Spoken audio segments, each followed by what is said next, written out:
Okay ఒక్క నిమిషం అండి. ఎస్ జయరామ్ గారు మీ సబ్మిషన్ చెప్పండి. ఇది ఒకటి సునీత గారు, ఇప్పుడు కాంగ్రెస్ మిత్రుడికి తెలిసి మాట్లాడుతుండా తెలియక మాట్లాడుతుండా, so I doesn't know the what the situation the particular. Constitution గురించి తెలియదు ఆయనకు, చట్టం గురించి తెలియదు, ప్రమోషన్స్ గురించి తెలియదు, బ్యూరోక్రాట్స్ గురించి తెలియదు, ఏదో చెప్తున్నాడు ఆయన. స్టోరీ చెప్పడం కాదు, స్పష్టమైన నేను రెండు విషయాలు మాట్లాడుతున్నాను. ఉన్న ఇంజనీర్లతో సహా అనేక మందికి ప్రమోషన్స్ ఎలా వచ్చినాయి, రామకృష్ణారావుని కంట్రోల్ చేయడం లోపల పెద్ద ప్రాబ్లం కాదు, దానికి ఎథికల్ కమిటీ ఓటు ఉంటది, ఎథికల్ కమిటీ లోపల కంప్లైంట్ చేయలేదు, అది చేసింది పక్కన మన పక్క రాష్ట్రంలో ఉన్న టీడీపీ బ్యూరోక్రాట్స్ పై చేసింది, వాళ్ళ అరెస్ట్ చేసి జైలు కూడా పంపించింది. అంటే ఇక్కడ ఎవరికి చిన్నపిల్లలంలా కనబడుతున్నాం మేమేమన్నా ఏదో కథ స్టోరీలు చెప్తుంటే. నేను చెప్పేది ఒకటే, ఇక్కడ ఒక్కరిని రాజకీయ పార్టీని రాజకీయ నాయకులను మీరు టార్గెట్ చేయడం లోపల మీ మైలేజ్ పెంచుకోవాలని చూస్తున్నారే తప్పితే నేరస్తులను శిక్షించాలని మాత్రం కాదు.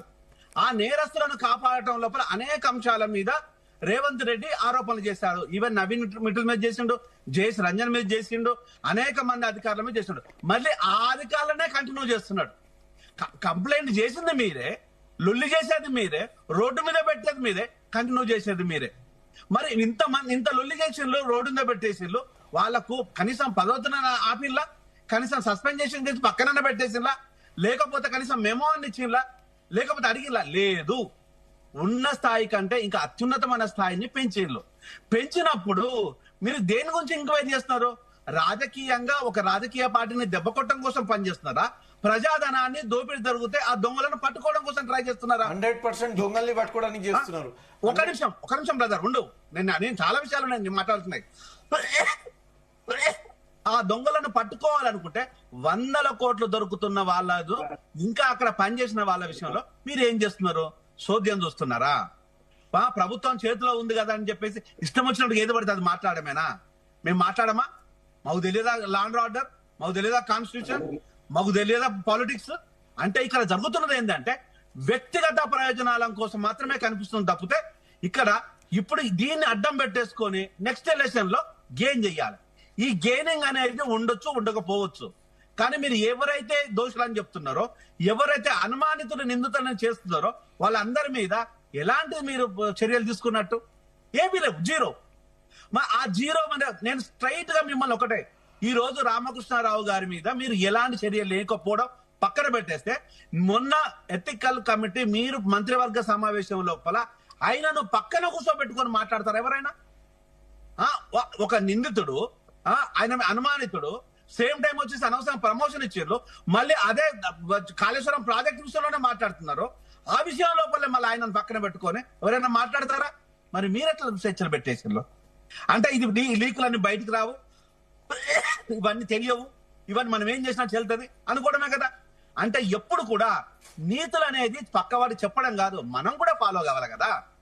నీతులు అనేది ప్రజా పాలన, బంగారు తెలంగాణ అంటే బంగారం రాలేదు, ప్రజా తెలంగాణ అంటే ప్రజలు లేరు దీంట్లో. అంటే పాలకులు మాత్రమే ఉన్నారు, పాలితులు మాత్రం అలానే ఉన్నారు. అప్పుడు ఇప్పుడు మారింది ఏం లేదు, దోపిడీ. అప్పటికిప్పుడు దోపిడీ దినదినాభివృద్ధి అవుతుంది తప్పితే ఎక్కడైనా తగ్గిందా? ఎక్కడైనా తగ్గిందా? ఏ ఆర్గనైజేషన్ అయినా తగ్గిందా? ఏ మంత్రివర్గంలో తగ్గిందా అంటే లేదు. మరి ఇక దాని దేని గురించి మనం మాట్లాడుతున్నాం అంటే నువ్వు మాట్లాడినంతసేపు నేను మాట్లాడలేదు. ఎక్కడ దోపిడీ జరిగిందో చెప్పండి, మా మీద అలిగేషన్ చెప్పేటప్పుడు చెప్పండి. Get into the details please. మాట్లాడలేదు, అట్లే ఉంటే బాగుంటది. Get into the details. Disturb చేసిన వాళ్ళంతా తత్వాలు అయిపోయిన సన్నా, అట్లా డిస్టర్బ్ చేయడం కరెక్ట్ కాదు. వినడం నేర్చుకో. మాట్లాడాలంటే వినడం నేర్చుకో. మేము వినట్లా. ఒక మోడరేటర్ కి గౌరవాన్ని చేసి జయరామ్ గారు మీరు వెయిట్ చేయండి, వెంకటేశ్వర గారు ఉన్నారంటే మేము ఎట్లా? ఎప్పుడే అట్లా వినడం నేర్చుకోండి. ఫస్ట్ ఇక్కడ థింగ్ ఏంటంటే కాళేశ్వరం ప్రాజెక్ట్ విషయంలోనే మాట్లాడాలి మనం అందరం. కానీ కాళేశ్వరం ప్రాజెక్ట్ కాకుండా అన్ని మాట్లాడుతున్నారు. ప్రతిపక్షం అదే మాట్లాడుతుంది, పాలక పక్షం అదే మాట్లాడుతుంది. సార్ బీజేపీ అంటే చెల్లి చాలా స్ట్రైట్ గా చెప్పారు, ఉన్నది లేదు, అది నిజమా అబద్ధమా మీరు చెప్పండి. కానీ కాళేశ్వరం ప్రాజెక్ట్ గురించే కదా మాట్లాడేది. అంటే ఈ రోజు మీరు ఏం చెప్తున్నారు అంటే, ముఖ్యంగా పాలక పక్షం ఏం చెప్తుందంటే మేం చేసేదాన్ని కరెక్ట్, మీరు చేసేది కరెక్ట్ అని ప్రజలు అనుకోవాలి, మీరు కాదు అనుకోవాల్సింది. ఇక మీరు చేసేదంతా అంత గొప్పదే అని ప్రజలు అనుకోవాలి కదా. ఆ ప్రజలు ఎప్పుడు అనుకుంటారు అంటే నెక్స్ట్ ఎలక్షన్స్ వరకు కంపల్సరీ అనుకుంటారు, రేపటి ఎలక్షన్ లో కూడా అనుకుంటారు. ఓకే. దీంట్లో క్లియర్ కట్ గా ద్వంద్వ వైఖరి బిహేవ్ చేస్తుంది కాంగ్రెస్. కాంగ్రెస్ ఏం చేస్తుందంటే ఇక్కడ రాజకీయం మాత్రమే చేస్తుంది తప్పితే అవినీతిని కట్టడి చేయడం లేదు, అవినీతి పరులను ఆట కట్టించడం లేదు, అవినీతి చేసిన అధికారులను ఇంతవరకు ఎవరిని శిక్షించడం కూడా లేదు. అధికారులను శిక్షించడానికి, అధికారులను టర్మినేట్ చేయడానికి, లేకపోతే అధికారులను పని చేయడానికి, అధికారులను కనీసం మెమోలు ఇవ్వడానికి దీనికి ఎంతకాలం పడుతుంది? వాళ్ళని పక్కన కూర్చోబెట్టి కూడా చేసుకోవచ్చు. వాళ్ళను పదవిలో పెట్టేసి పదవిలో ఉంచేసిన తర్వాత కరెక్ట్ ఇన్వెస్టిగేషన్ ఎట్లా జరుగుతుంది? రామకృష్ణరావు అక్కడే ఉన్న తర్వాత ఇన్వెస్టిగేషన్ ఎట్లా జరుగుతుంది కరెక్ట్ గా? సిఎస్ అంటే ఈ రాష్ట్రానికి సీఎం తర్వాత సిఎస్ఐ కీలకమైన వ్యక్తి.